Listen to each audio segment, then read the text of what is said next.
Vous ne le savez peut-être pas, mais Strasbourg a été l'un des berceaux du protestantisme. En 1517, l'Allemand Luther initie un mouvement de réforme au sein de l'Église. 4 ans après, Matthieu Zell puis Martin Bucer arrivent pour prêcher les idées révolutionnaires de la Réforme. Peu à peu, le culte protestant s'introduit dans les églises de la ville. 500 ans plus tard, Strasbourg jouit encore de ce précieux héritage. Des plaques ont été installées dans la ville, l'occasion de découvrir un itinéraire rempli d'histoire. À l'emplacement de ce qu'était autrefois le presbytère de la paroisse de la cathédrale, autrement dit la paroisse Saint-Laurent, une plaque commémorative, une des 3 intégrées à ce parcours. Pendant près de 150 ans, Strasbourg a été une ville protestante. De nombreux monuments rappellent encore cette période.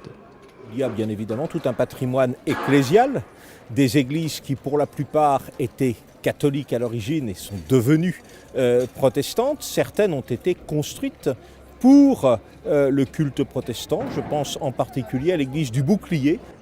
Strasbourg joue un rôle important et devient même l'une des capitales de la Réformation.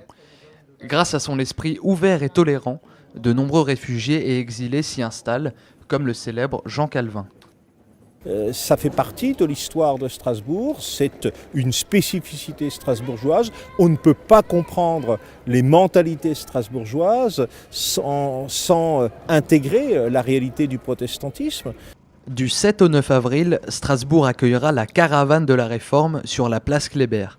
Elle permettra aux curieux d'en savoir encore plus sur l'histoire du protestantisme.